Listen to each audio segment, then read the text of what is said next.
Monsieur Anissé Georges Dologuélé, vous avez donc été Premier ministre de la Centrafrique de 1999 à 2001. Vous êtes le fondateur de l'URCA, l'Union pour le renouveau centrafricain. D'abord, cette question, Amnesty International dénonce une épuration ethnique dans votre pays. Quelle est votre position vis-à-vis des conclusions d'Amnesty International? Écoutez, ce qu'on remarque depuis quelques semaines, c'est que tout ce qui est musulman, que ce soit des enfants, des femmes, des hommes qui n'ont jamais été armés, tout le monde est massacré par les anti-Balaka. Ça donne donc cette impression qu'on en veut à une communauté particulière dans le pays. Mais quelques mois en arrière, ça a été l'inverse. C'est-à-dire que les non-musulmans étaient traqués par les Séléka. Donc c'est deux phénomènes complètement condamnables. Il s'agit de problèmes politiques. Il s'agit d'hommes qui ont voulu prendre le pouvoir parce qu'au départ, dans leur région, il y avait des problèmes de reconnaissance, si vous voulez, être reconnus par la nation. Et dès qu'ils sont arrivés, ils n'ont plus su quoi faire de ce pouvoir. Ils ont laissé leur mouvement être infiltré par une bande de voyous de toutes sortes, en provenance du Soudan, du Tchad, y compris même de la République centrafricaine. Ceux-là s'en sont pris aux populations, malheureusement uniquement aux populations, mais pas seulement aux populations non musulmanes, mais également à certaines populations musulmanes. Mais ça a mis tellement de temps que quelque part, une partie de la population a eu l'impression qu'on s'en prenait uniquement aux non musulmans. Aujourd'hui, les anti-Balaka qui au départ s'étaient constitués pour défendre des villages, défendre des villes, par rapport à des agressions de Séléka. Aujourd'hui à Bangui, c'est du grand banditisme. Les jeunes ont pris goût aux tueries gratuites, aux assassinats gratuits, et tout ce qui se passe est hautement condamnable. Mais vous êtes conscient, monsieur Dologuélé, qu'une épuration ethnique, cela suppose une orchestration, une instrumentalisation? C'est ça qui est extraordinaire. Il n'y a pas une orchestration, il n'y a pas un groupe qui pense quelque chose et qui le fait mettre en musique par des hommes qui ont été dévolus à cela. C'est une bande de jeunes, on me signale pour la plupart drogués, qui ont des machettes, qui ont des armes. Aujourd'hui, les armes se trouvent un peu partout et qui s'en prennent aux populations. Mais au départ, il y a beaucoup de pauvreté. Vous savez, en Centrafrique, 70% de la population a moins de 30 ans. Ces gens ne vont pas à l'école, ils n'ont pas de travail, ils sont désœuvrés, ils sont là, et finalement, ça les occupe, ils se droguent, on leur dit que c'est une cause, il faut défendre la nation, contre qui on ne sait pas, et donc ils défendent la nation, y compris en tuant des Centrafricains, parce que beaucoup de ces musulmans sont des Centrafricains. Alors, vous parlez d'armes, vous dites qu'on peut en trouver partout. Elles viennent d'où, ces armes? C'est des armes, déjà, le président Bozizé en a accumulé tellement dans les armureries et il est parti en laissant ces armureries à la disposition de ceux qui ont bien voulu aller se servir. Ensuite, vous savez que le Darfour n'est pas loin. Donc, tous ceux qui sont venus du Darfour ont amené des armes et donc, sur place, ça s'est auto-alimenté, hein, la fourniture en armes. Et les anti-Balaka sont venus avec des armes blanches et ont trouvé des armes à feu sur place. Voilà, donc c'est vraiment un mélange détonnant. Le 9 février dernier, un député centrafricain, Jean-Emmanuel Njarawa, a été assassiné. Avant lui, 10 autres personnes, dont un soldat de la MISCA. À quoi sert finalement l'opération Sangaris et à quoi sert la force africaine présente en Centrafrique? Moi, je suis content de constater que depuis quelques jours, le ton est passé à la fermeté. Fermeté de la part du commandant des forces MISCA, fermeté de la part du commandant des forces Sangaris, y compris de Madame la Présidente Samba Panza et du ministre français de la Défense. C'est cette fermeté que moi je réclamais depuis le mois de mars 2013. Il n'y a aucune considération à avoir pour des bandits. Dans n'importe quel pays, les bandits, on s'en occupe de manière ferme. Ceux-là, on leur a laissé trop de champs pendant trop longtemps. Et donc, on est parti de quelques bandits. Aujourd'hui, on est à plusieurs milliers plusieurs dizaines de milliers de bandits. Donc le problème a été multiplié pratiquement par 10, par 20. C'est beaucoup plus difficile, mais il était temps de devenir ferme. Est-ce que c'est pas un peu trop tard de taper du poing sur la table, notamment de la part de la France? Non, ce n'est jamais tard. Nous partons, je vous ai tout à l'heure parlé de la pauvreté extrême. En face de cette pauvreté, il n'y a pas d'autorité. Vous vous souvenez que le président Dotodja et le Premier ministre Tchanga sont partis parce qu'on leur reprochait leur manque d'autorité dans la situation qui prévalait. Aujourd'hui, il y a une nouvelle présidente qui est élue. Il y a un nouveau gouvernement, ils sont en train de s'installer. Il faut dans un pays, de toute façon, un gouvernement, une police, une gendarmerie, une armée. Sinon, chacun fait ce qu'il veut. Et c'était la situation que nous vivions depuis le mois de mars 2013. D'un côté, on a donc les combattants anti-Balaka, de l'autre, les combattants de l'ancienne rébellion Séléka en déshérence, avec peut-être un esprit revanchard. Est-ce que pensez-vous que la transition est réellement menacée au regard des derniers événements? Je pense que non. Si cette fermeté est mise en musique et rapidement et sans complaisance, si ceux qui commanditent toutes ces tueries sont arrêtés et jugés, ça donne toute sa chance à la transition. Et la présidente donc de la transition, Catherine Samba-Panza, elle souhaite partir en guerre contre les anti-Balaka, responsable de nombreuses exactions à l'encontre de la population musulmane. Qu'est-ce que cela suppose? Quelles conséquences cela peut avoir? Anti-Balaka est un terme générique. Je pense que derrière ce qu'elle dit, c'est partir en guerre contre tous ceux qui portent illégalement les armes et qui commettent des exactions sur les populations, qu'elles soient musulmanes ou chrétiennes. Je pense que c'est le but de la guerre que la présidente a déclaré, que Sangaris et la MISCA ont déclaré également. Vous pensez que les casques-bleus doivent intervenir, vous, en Centrafrique? C'est le souhait, en tout cas, de la présidente de la transition. Vous vous souvenez qu'à Addis Abeba, il y a eu une réunion pour réunir des fonds pour soutenir les forces de la MISCA.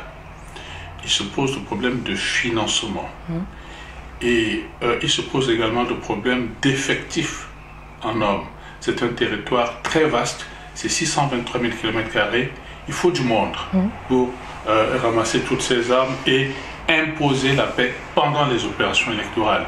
Je pense que les 6 000 hommes de la MISCA et ceux de l'Union européenne plus la France ne suffiront pas. Passant sous le mandat des Nations Unies, il y aura plus d'hommes et certainement plus de moyens pour faire face à cette situation. Mais quand même, l'Union africaine estime qu'il faut laisser une chance à la MISCA d'agir. Les effectifs ne sont pas encore bouclés. Il y a donc des fonds qui ont été mobilisés pour permettre de boucler le volet financier de la MISCA, qui doit être porté, dit-on, à 10 000 hommes dans quelques mois. C'est gênant de se lancer dans ce type de querelle de chapelle quand on parle de vie humaine, quand on parle de destruction d'un pays, quand on parle d'un pays qui va en déliquescence. C'est gênant de devoir discuter de ce type de querelle. Ce qui est important, c'est que les choses se passent rapidement sur le terrain. Si la MISCA réussit à le faire très vite, tant mieux. Si ce n'est pas le cas et que d'autres forces se rajoutent à cela pour rendre le travail plus efficace, pourquoi pas?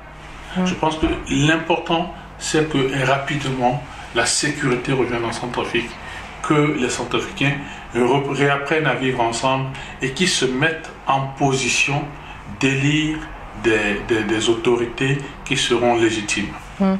La classe politique dans son ensemble a salué donc l'élection de Madame Samba Panza à la tête de la transition, a salué aussi donc le départ de Michel Dotodja, qui a été lui un peu jugé responsable de la situation chaotique dans son pays, mais fort est de constater que depuis son départ finalement rien n'a vraiment changé, le cycle de violence perdure dans le pays, et cela malgré la présence de la France, la présence de la MISCA. Est-ce que pensez-vous que la situation dans votre pays, elle a été mal ou sous-évaluée?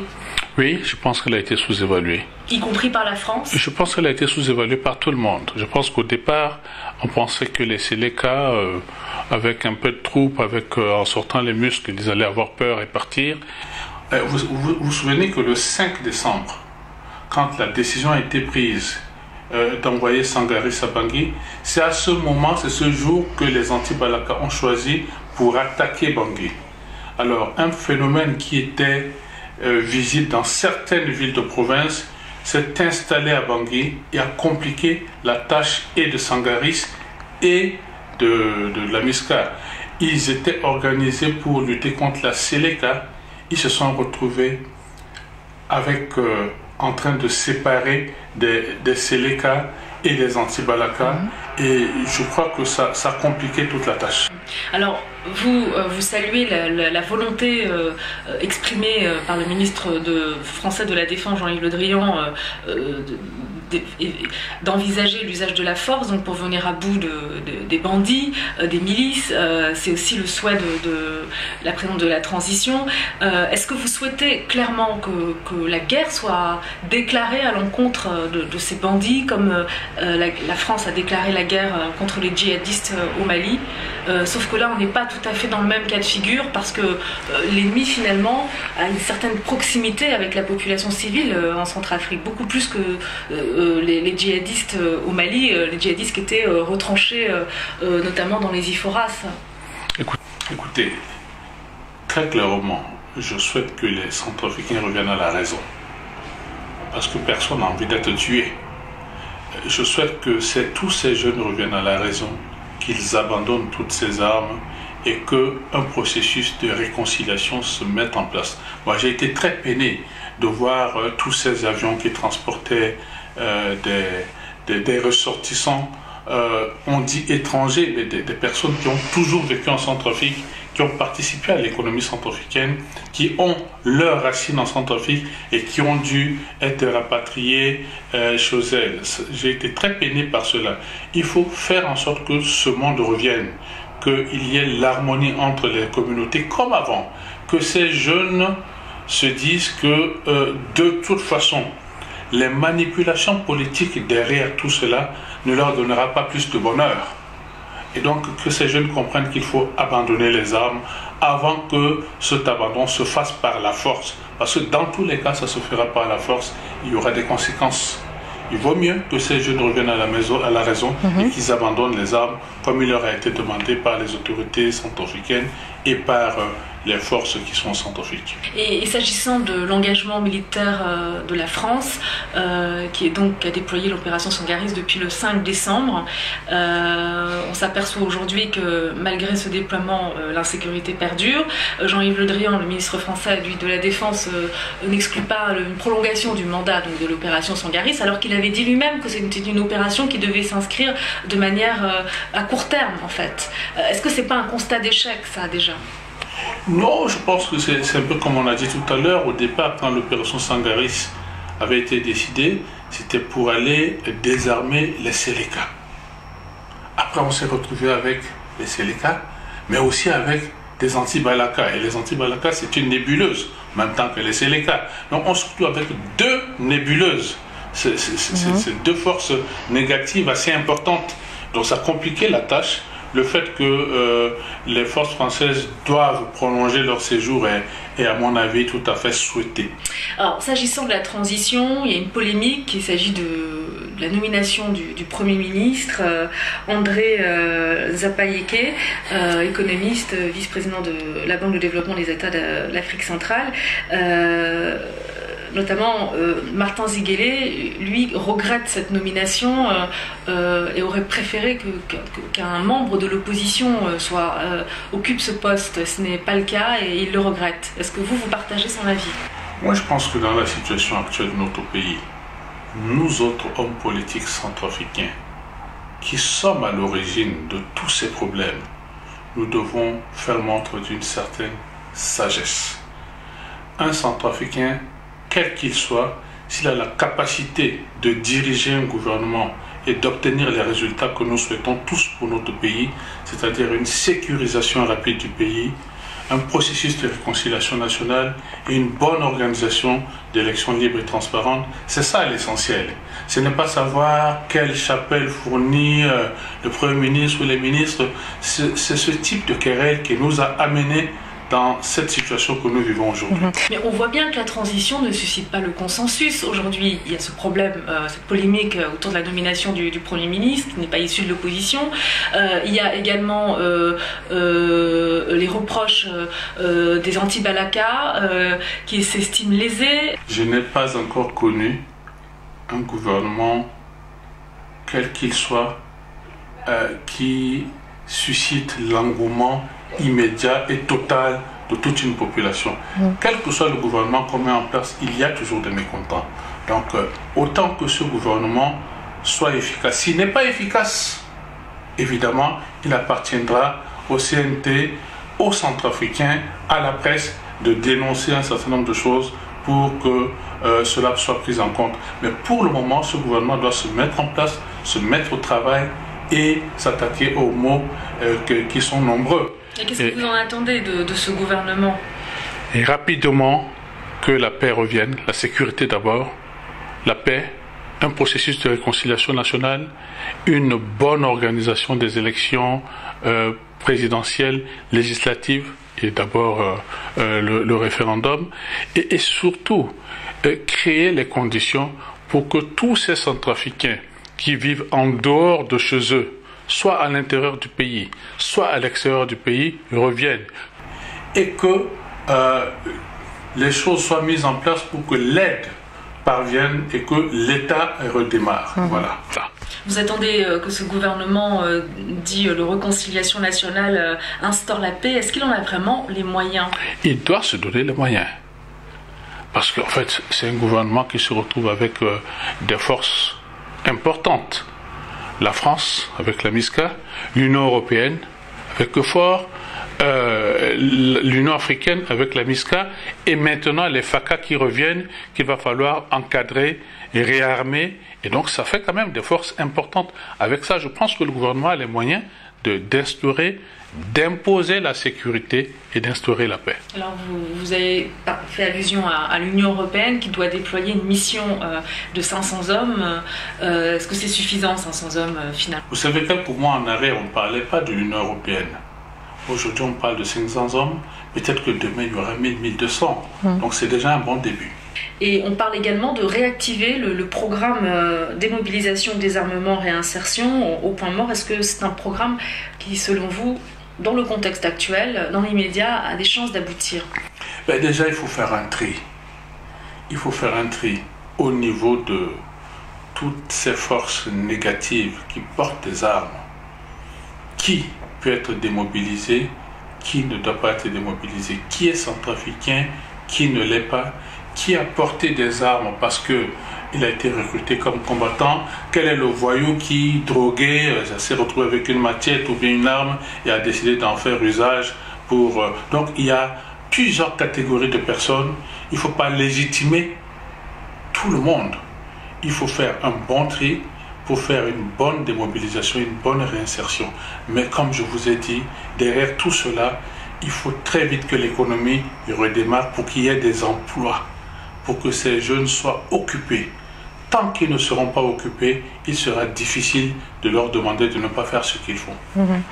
Et selon vous, quelles sont les priorités pour justement rétablir, remettre la Centrafrique sur les rails? Quelles sont les priorités selon vous? Première priorité, sécurisation du pays. Deuxième priorité, le redéploiement de l'administration. Troisième priorité, créer les conditions pour que les populations, surtout agricoles, les agriculteurs qui vivent à l'intérieur des terres, reviennent dans leur village et se remettent dans leurs activités traditionnelles, cultiver les champs, nourrir les familles, etc. pour que l'économie démarre, pour que les jeunes soient intéressés eux aussi à aller dans certaines activités agricoles, pastorales, faire en sorte que les communautés chrétiennes, musulmanes, animistes se disent c'est notre pays, il faut qu'on revienne nous occuper de nos activités. Figurez-vous que la plupart des Centrafricains ou des étrangers d'origine musulmane sont des commerçants. Ils font tourner l'économie. Mais ils ne sont plus là. Qu'est-ce qui va se passer? Et s'agissant de la situation humanitaire qui est catastrophique, hein, avec des milliers de déplacés. Il est important que tous ces déplacés rentrent chez eux. Et pour qu'ils rentrent chez eux, il faut qu'ils soient sûrs que dans la nuit, on ne viendra pas les égorger, on ne viendra pas les braquer. C'est pour ça que je parle de la sécurité qui est la première priorité. Tous ceux qui sont à l'aéroport de Bangui ou dans les dizaines de sites à l'intérieur de la capitale ou dans tous les autres sites à l'intérieur du pays doivent rentrer chez eux. Et pour le moment, s'ils ne rentrent pas, c'est parce qu'il y a la peur. Et c'est cette peur qu'il faut vaincre en créant une situation de sécurité telle que ces personnes seront confortées et qu'elles rentreront chez elles. L'aide humanitaire sera d'autant plus efficace si elle peut être organisée quartier par quartier. La CPI a annoncé l'ouverture d'une enquête préliminaire sur de possibles crimes de guerre, crimes contre l'humanité dans votre pays. Vous en attendez quoi de cette enquête? Moi, je pense que c'est une enquête qui était nécessaire, qui était même qu'il aurait fallu annoncer depuis longtemps, parce que vous savez, il y a derrière tout ça des hommes qui, pour des questions de conquête de pouvoir ou de conservation de pouvoir, manipulent toute cette jeunesse. Ces crimes, quelquefois, sont téléguidés. Il y a des personnalités qui se vantent pratiquement d'être derrière cela. Et quelle personnalité? Je ne vais pas les citer, il y a une enquête, donc on finira par les connaître. Mais je pense qu'il est important qu'un jour, l'histoire retienne. Est-ce que vous faites allusion de manière implicite à François Bozizé, qu'on a accusé d'attiser la haine dans son pays, également à Michel de Todja qui lui s'est exilé au Bénin? Je ne vais pas faire la langue de bois. Ces deux personnalités que vous venez de citer sont les principales concernées, je pense, par ces enquêtes. Mais il y en a d'autres. Vous ne pensez pas que Michel de Todja a négocié, lui, son départ, accepté de partir en échange de ne pas être poursuivi, justement, par la justice internationale? Je ne sais pas dans quelles conditions son départ a été négocié. Et je ne pense pas qu'aujourd'hui, en 2013, on puisse être responsable de dizaines de milliers de morts et comme ça avoir la bénédiction de la communauté internationale. Si ce n'est pas son cas, rien ne se passera pour lui. Il bénéficiera de sa liberté. Mais tous ceux qui ont participé à toute cette tuerie-là doivent rendre compte à la justice nationale ou internationale. Vous êtes l'un de ceux qui a défendu le Tchad, soupçonné de soutenir les combattants musulmans de l'ex-Séléka. Est-ce que c'est toujours le cas? Non, je n'ai jamais défendu qui que ce soit. J'ai seulement dit que nous sommes des pays voisins. Et en tant que pays voisins, nous devons faire attention aux mots que nous utilisons. Vous savez, je suis un homme politique. Si demain, comme je l'espère, je compétis pour arriver aux affaires, ce n'est pas pour me mettre en situation de conflit avec tel ou tel pays. Chacun connaît ses responsabilités. Ce que j'ai dit, c'est qu'à l'intérieur de l'armée tchadienne, il est évident pour tout le monde qu'il y a eu beaucoup de soldats qui ont pris fait et cause pour les Séléka et qui ont donné l'impression à la population qu'elles étaient agressées par une armée amie. Et donc, il faut punir ces soldats-là comme les règles militaires le prévoient dans toutes les armées. C'est exactement ce que j'ai dit. Et concernant le récent rapport de l'ONG Human Rights Watch, qui accuse les soldats tchadiens d'avoir facilité les déplacements de certains chefs de mouvements rebelles qui se sont enfuis vers le nord-est. Ça rejoint ce que je dis, c'est-à-dire que je ne sais pas s'ils ont reçu un ordre de mission pour venir extraire des bandits et puis les amener ailleurs et tout ça. Si c'était le cas, ce serait grave. Je pense simplement qu'il faut traiter ces choses. Il y a des enquêtes. Il faut que ces enquêtes soient menées de manière professionnelle et que ça ça détermine les responsabilités de chacun dans ce dossier. On a beaucoup parlé du Tchad, qui préside la CEAC, la Communauté des États d'Afrique centrale. Mais il n'y a pas que le Tchad, il y a le Congo qui joue aussi un rôle important dans la sous-région, puisque le Congo, le président congolais est médiateur dans la crise centrafricaine. Il y a également le Gabon. Est-ce que vous estimez que leur implication est à la hauteur de la situation et surtout efficace? Écoutez, bon, il faut déjà dire que ce n'est pas leur pays, c'est donc pas leur problème. Ils ont intégré ce problème, ils ont envoyé des troupes, ils font beaucoup de réunions pour traiter des problèmes centrafricains, ils mettent de l'argent, ils mettent la diplomatie, c'est appréciable. Est-ce qu'il faut faire plus? Est-ce que c'est pas assez? Ce n'est pas là la question. Je note que les pays voisins s'occupent de notre problème et que nous, Centrafricains, on ne s'en occupe pas suffisamment. Mais est-ce qu'ils s'en occupent de manière efficace? Puisque la CEAC a joué son rôle de médiateur au premier temps de la crise finalement centrafricaine. Et on s'aperçoit qu'aujourd'hui, la situation elle est catastrophique. La diplomatie est efficace quand celui qui reçoit cette diplomatie est organisé. Si la RCA était organisée pour que toutes les initiatives prises par la communauté internationale dans laquelle je mets la CEMAC, toutes ces initiatives soient efficaces, ça le serait sur le terrain. Ce qui s'est passé en Centrafrique, c'est que l'État n'était pas suffisamment organisé et subissait tout, ne prenait pas d'initiative. Ça ne peut pas rendre efficaces les interventions extérieures, parce que finalement l'extérieur intervient, mais il faut qu'il y ait une organisation dans le pays qui mette en musique l'argent qui est donné, les hommes qui sont mis à disposition, etc. Ça n'a pas été le cas. Et c'est pour ça que justement il y a eu la réunion de N'Djamena, il y a eu le départ des hauts responsables de l'État. Les élections, elles devraient avoir lieu normalement avant la fin de l'année 2014. Vous serez candidat, monsieur Dologele? J'avais annoncé il y a quelques mois, je pense au mois de juin, que j'avais la légitimité et la volonté de compétir pour le poste président de la République en cas d'élection. Entre-temps, j'ai créé un parti politique, n'est-ce pas? Et donc, quand on crée un parti politique, on fait partie d'un appareil et on se soumet à la discipline de cet appareil. Il appartiendra à cet appareil de désigner son candidat au moment où ce candidat devait être désigné. Mais à votre niveau personnel, c'est toujours vous projetez cette ambition. Je ne cache pas que je serai candidat à la candidature, mais il faudrait que ce soit l'avis des militants de mon parti. Vous êtes prêt dans ce cas à rivaliser avec d'autres poids lourds tels que Martin Ziguélé par exemple?